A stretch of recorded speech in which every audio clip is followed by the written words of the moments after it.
Happy Monday. Today is Monday, December the 14th, 2020, and today's daily Bible readings come to us from Psalm 125, 1 Kings 18, 1 through 18, and then Ephesians 6, 10 through 17. And I'm going to look at this section from Ephesians 6, which is unusual because this isn't one I would actually probably tend to even preach from usually. Because of its tacti-coolness, talking about the armor of God and everything. And I think it's because a lot of times when I see this text dealt with, people get really hepped up on the whole idea of armor and wearing armor. If you look this text up online, you see a lot of like for sale of like little suits of armor and like, big posters or like a picture of Roman armor. And it's, and for me, it's kind of frustrating because there's not anything wrong with the text. For me, the problem is like how everybody gets hepped up on the idea of playing soldier when they look at this text. It's all exciting to talk about armor. Who doesn't? What kid didn't like, playing like dress up armor and all that stuff, and like, especially now, like, everybody wants to dress up like a Mandalorian.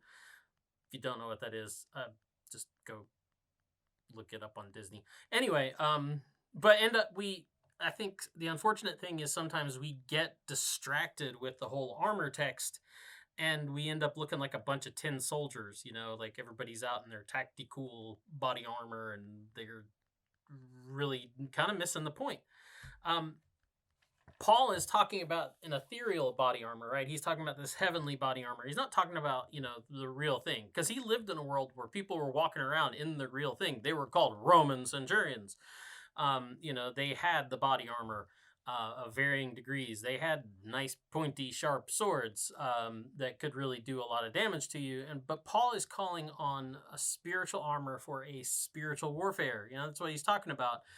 That the battle that we're doing as believers is not against, real forces of flesh and blood. It's about these kind of powers of darkness, as he puts on it. Our struggle is not against the enemies of blood and flesh, but against the rulers, against the authorities, against the cosmic powers of this present darkness, against the spiritual forces of evil in the heavenly places. And that's another thing, too, like people don't like talking about. We modern people, or postmodern people, as you may identify yourself, we think we're too smart to really believe in that anymore, that, there's powers of evil. But the Bible takes it seriously. Paul takes it seriously. Jesus took it seriously. The idea that evil has a face, that there are this spiritual force of evil that we're constantly, doing battle with, not, that God is constantly doing battle with.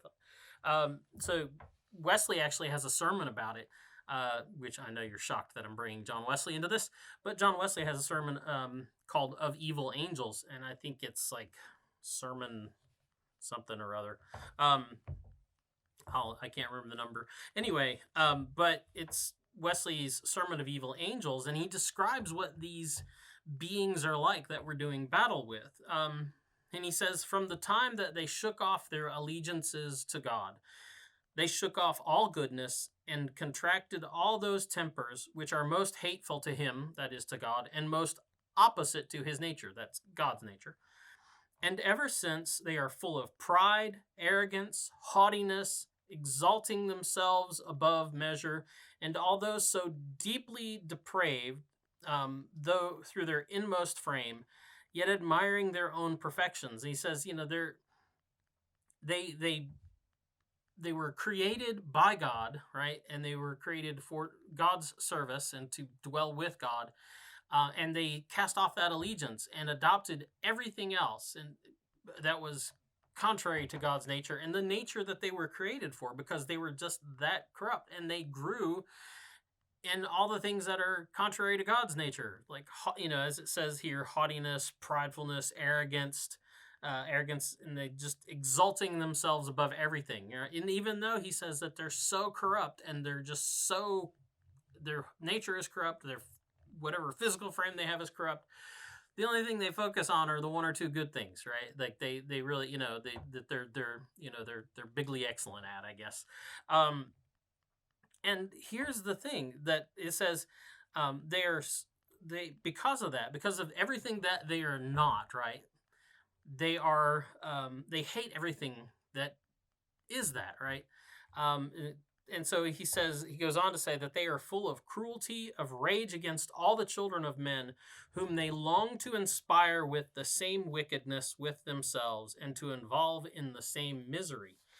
In other words, like they have turned their back on God. They've turned their allegiance only to themselves, and they don't even, because of that, they see what humans have, what we as fellow creatures of God have, and they hate us for that. And so their only goal is just to have us share in their misery. And so what they do is they work to make us like them.